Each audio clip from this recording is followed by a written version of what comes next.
everybody. I am Shannon Pruitt, the Global Chief Content and Partnership Innovation Officer for Stagwell Brand Performance Network. And I am so thrilled to be here and joined by Bryce Adams, who is the VP of Business Strategy and Success for Captiv8.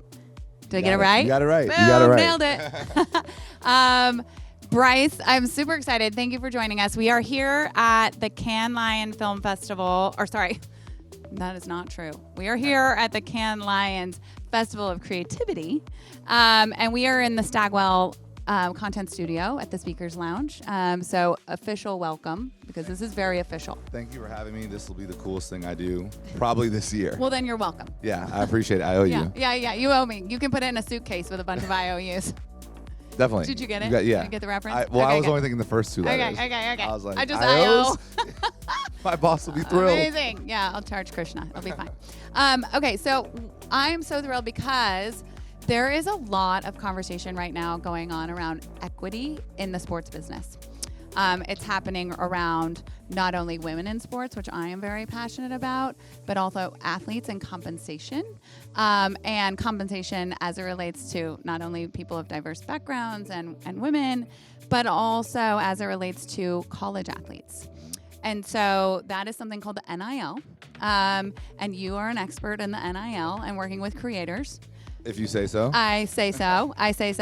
And so I would love, just real quick to level set, can you just tell everybody a little bit about what you do at Captiv8? And then we'll kind of get into that talk track and that narrative around the NIL and equity in sports. Happy to, and thank you to the Stagwell team for having us again. This is a great opportunity for us. So my role at Captiv8, I work with a lot of our enterprise partners on solution-based marketing.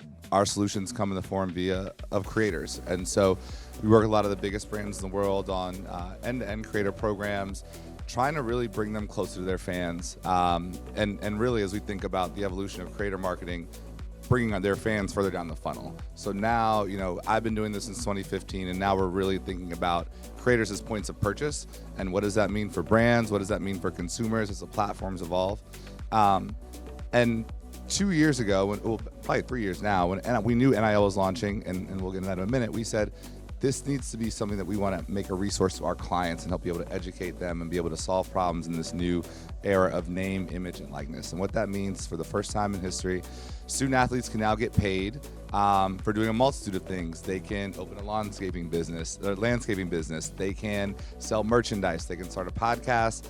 They can get brand deals. They can just get paid to be ambassadors for the school from third parties, boosters. And so now the pie has been divided up a little more equitably among student athletes. As we think about what that means, really it gives them the opportunity to monetize their IP, right? My name, image, and my likeness, my ideas. If I start a podcast for the first time, if I'm an NCAA student athlete, I can now be compensated for that to fair market value. And so we really thought creators are really the center of everything that's happening in the marketing space. If I start a landscaping business, I'm gonna have to promote it some kind of way. If I'm working with a local car dealership, I'm gonna be posting about it on social in some sort of way. And so what we want to do is twofold. One, make our brand partners be a little more comfortable working with student athletes and dipping their toes in the NIL space. But two, working with student athletes, let them know when we have a Buick or a Dove or a Walmart, the expectations, the questions that you should ask them, the questions they're going to ask you.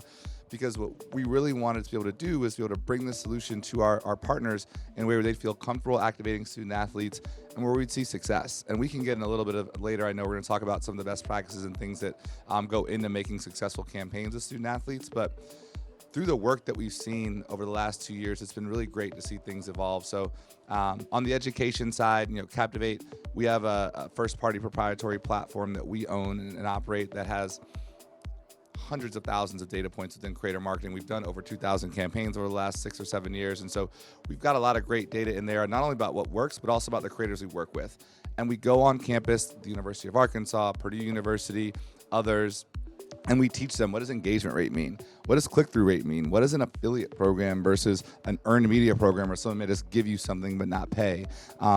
What does exclusivity mean? What does usage mean? If you make a piece of content for a local car dealership, that's great, but they can't have it for a year. They can't put it on a billboard. They get one piece of content on your feed that they can then license maybe for a specific period of time, but really getting them to just start to think entrepreneurially about the way that the creator economy works at an introductory level so that they can maximize their earning potential. Yeah, it's so great. I mean, I've worked with Captiv8 a lot, and it's such a great partner, kind of on both sides, right? With the creators themselves, really doubling down on education and helping them understand how to be part of the creator economy in a way that's meaningful for them, but also sets them up to really own their brand, right? To think about themselves as a business, not just a person, right? And I think what's so interesting, you know, given the long-held tradition of the NCAA and the rights that they have had and sort of the ownership over likeness, you know, this new space of that education piece for creators, NIL athletes, but also let's look at the other side of that, right? So let's talk a little bit about, you know, how does it work when you're working with a brand partner, right? Because I also think it's a new space for brands, right? They have worked with influencers or worked in creator marketing, right? That often using the terms interchangeably. But I think, you know, this is also a new space, right? How to actually think about it. It's almost like when the rights for the NFL decentralized and you had the opportunity to go to the teams, not just the league badge, right? How does that, how are you finding that path in terms of educating brand partners on what works and how to go forward in terms of best practices? It's interesting, you know, because like when I got into this again, we started planning for NIL. It became official July 1st, 2021. We started planning, you know, late 2019 with schools, universities, and trying to get their take on it, but also engaging our brand partners. And so, you know, one of the things that I think, before we get to like the tactics of, you know, the way that we work with them, I think that as we started to get people, they were like, you know, I don't know about this. To your point, I was like, it's a new network of creators, but I understand some of the reticence around it. And I looked at it in very like the infancy days of influencer marketing, where, you know, a $30,000 budget was a lot of money to put towards a campaign. And, you know, brands were not hiring influencer AORs. It wasn't that big of their media mix. And we've seen it grow and scale over the last 5 to 6 years tremendously.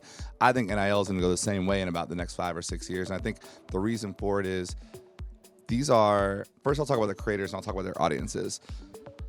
College students now are the most savvy consumers of social media on the planet. They've grown up with it their whole life. If you're 18 years old, you know, all you know is Facebook, Instagram. It's been there forever. I remember the days when cell phones weren't free until 9 o'clock. You couldn't even turn your phone on until 9 o'clock. Like, and I love that.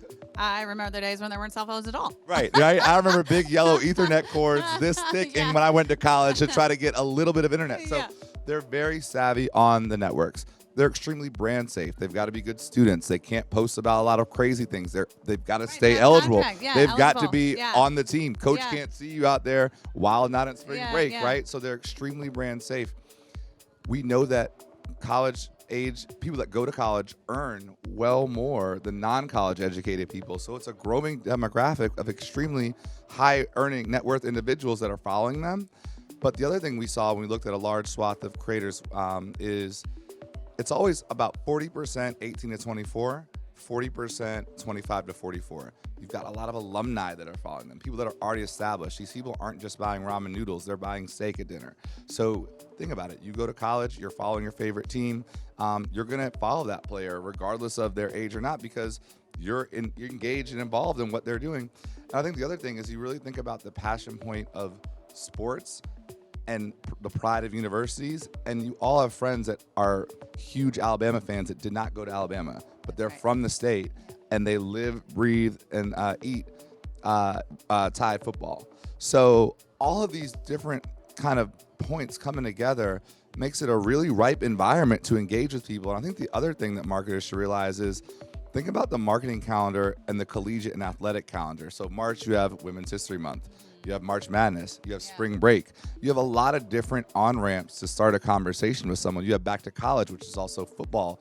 Holiday, you have bowl season. You have college basketball season. You have finals. Like there's a lot of ways that we can engage with this audience.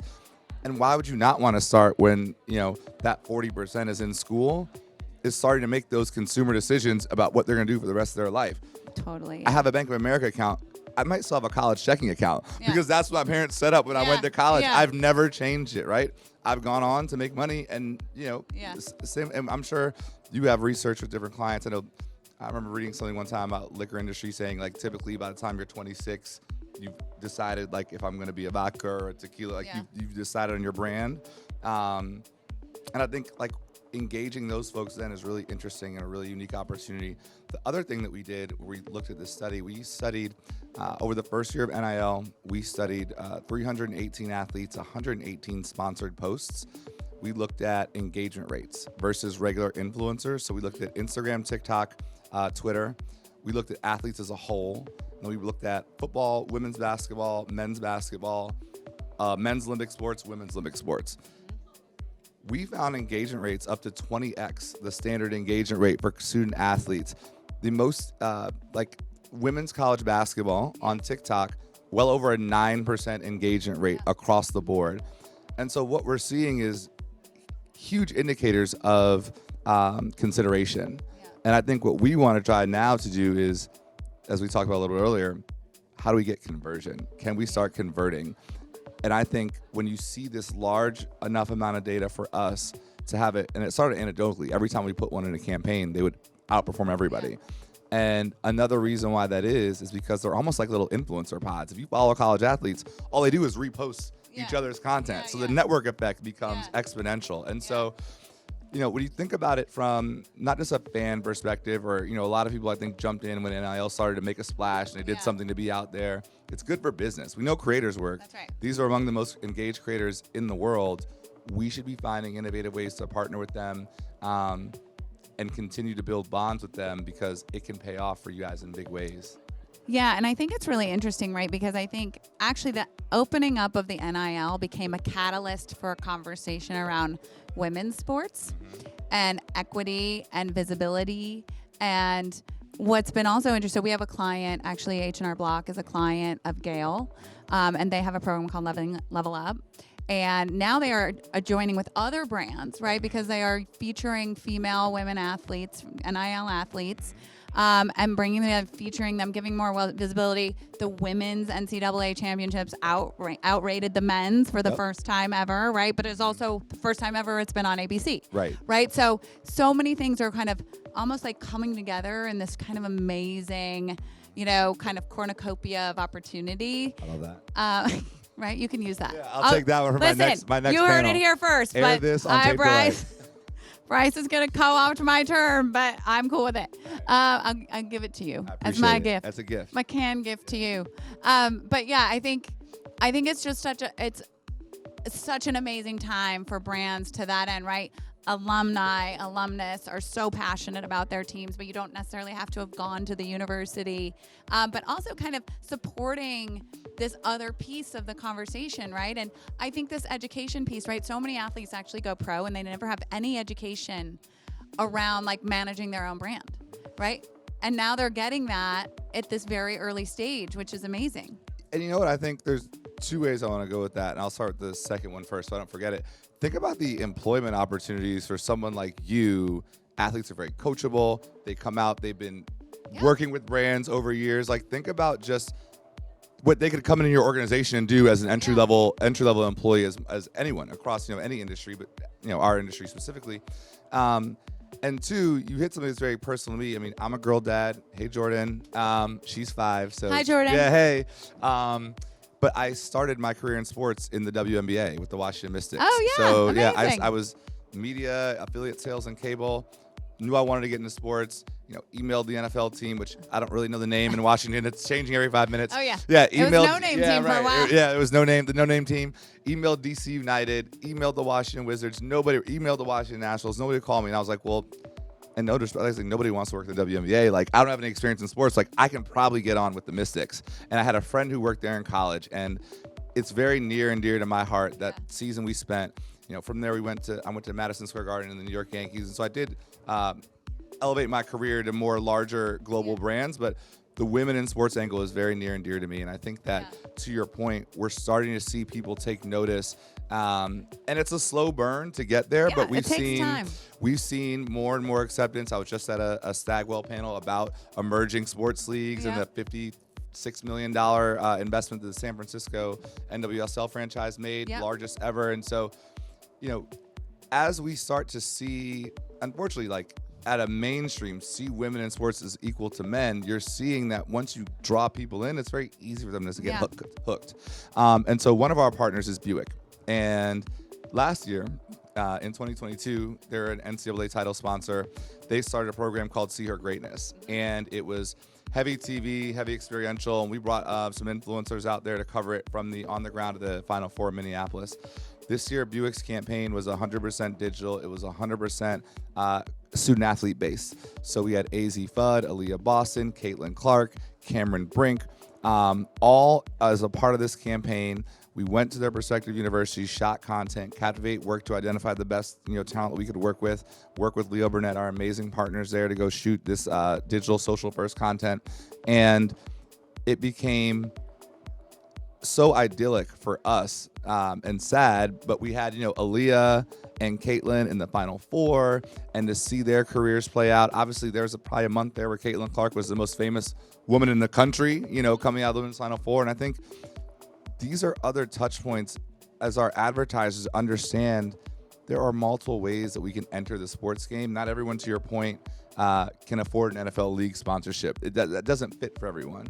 But to not act like there's tremendous opportunity to support and embrace women's sports, we know it's just not good for business across the board to not ignore all of our consumers and potential fans. Yeah. And I think what we're really starting to see now is, especially in social, women's sports lead the way. And I think what NIL has democratized that opportunity for female athletes in college. Yeah. You have your Heisman winning quarterbacks who are going to get paid a lot of money because, yes, they're the quarterback at University of Alabama. But I remember when we were working in Arkansas the first year, one of their highest, I believe their highest earning student athlete was a young woman who was a freshman soccer player who came into college with 3 million followers on TikTok. Yeah. So she was a creator, and she did a tremendous job of activating and working with brands. She was very savvy. The fact that she played soccer almost became secondary. Right. And I think this will give us an opportunity.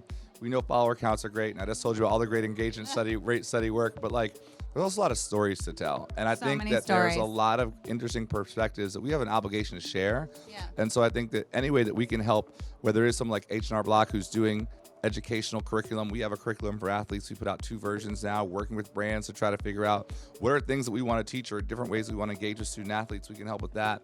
Or what do we want to do? I mean, the 50th anniversary of Title IX was last year.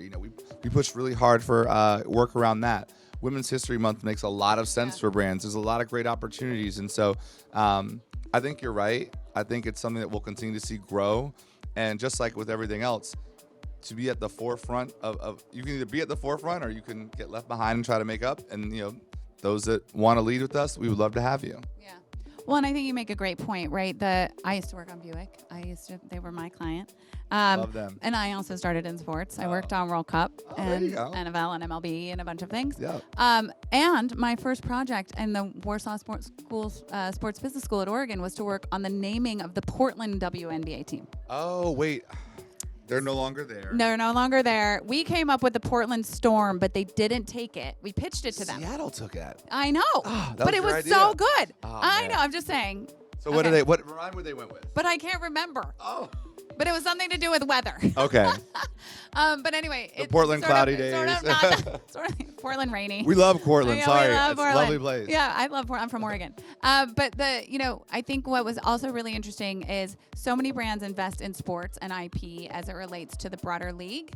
And this is a really beautiful way to bring the stories of that IP to life, right? There's a rule, right? If you're going to invest in a property and sponsor it, you should spend 2 to 3 times that amount in the amount that you invested in the rights, right? To activate. And this is also a beautiful way to really meaningfully activate on those stories and tell the stories about why your brand values align with that and how the athletes can play a role and to all the other points you made. And I think we're probably running out of time because, I could go for days. Me too. Can we keep going? Great. All right. We're going to keep going, guys. We're here for days. Right. It's basically a podcast you're welcome. Now. Yeah.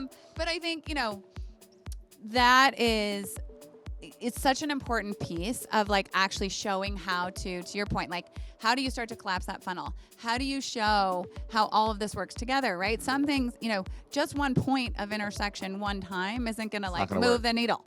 Right? But these things repeated over time build equity and credibility and appreciation and relationships, right? And ultimately, that's what pays dividends. One idea that we have that we are still looking for anyone who wants to work with us, we'd love to work with you on this, is it's called the Game of Life. And what we want to do is take 8 Olympic sport athletes that are not going to go pro, that are not, going to make a living playing sports, and we want to pair them up with a brand for a multi-year partnership. Yes, they will come to your stores. Yes, they will post. Yes, they will be part of your campaigns. What we really want to do is pair them with executive mentors in that brand and teach them about how they work. And then in year 1, and then get them an internship at that brand. And eventually what we really want this to be is a workforce development program where you would hire them. So you'd basically say, I'm going to sponsor, these sophomores and juniors in college for 2 years. They're going to do work. They're going to create content. They're going to be brand ambassadors. They're going to make appearances. They're going to do work. But the goal is we want to bring them into our family. And I think that those are the sorts of things that you can do with student athletes in the NIL era that you're not going to get a regular YouTube influencer to come work. I'm sorry, at your brand. They picked their career, and that's great. And we love that they have done that. And so when you talk about the storytelling and the purpose-driven opportunities around it and activating around the rights that you've acquired, we think that is a central tenet to success. And that's where I think we want to get the industry to. Not just, to your point, posts about this thing, or we'll send you something, and if you post about it, let us know. We really want to say, who wants to be innovative and groundbreaking in ways that are going to drive impact across multiple different, layers and functions. We'll have some ideas. So we should have a follow-up conversation. We'll book a meeting. I know. We'll have a meeting outside of a content studio and not on camera. But I do think I appreciate your time. This has been a really wonderful conversation. I think enlightening for me. I always love this because I learn so much. And appreciate Captiv8 being such a great partner to many of our Stagwell agencies. And I'm excited to explore some opportunities with you, and I hope you have a wonderful can. I do as well. I want to thank you again. This has been really tremendously fun, and anytime that we get a chance to just maybe change people's perspective a little bit, we love to do that. And I think that as my first Cannes Lions experience, this has definitely been the highlight. Don't wear a suit if you ever come here. I made that mistake yesterday. Can hack. Yeah, it was, I was like, everyone's like, oh, first time, huh? Yeah. Rookie mistake. Yeah, I was like, yeah, bro. So as you can see, we've lost some clothing, but no, it's been really tremendously an honor. And look, we're easy to find, Captiv8 with an 8, .io on the World Wide Web or on your Instagrams. And this will be posted on YouTube and other places, so you will be famous, internet famous. I've always wanted to be that. So thank you for making a dream come true. You're welcome. You guys are the best. I really appreciate it. Okay. All right. And thank you, everybody, for joining us. We look forward to seeing you across Stagwell's social channels and appreciate your time. Thank you, Bryce. Thank you.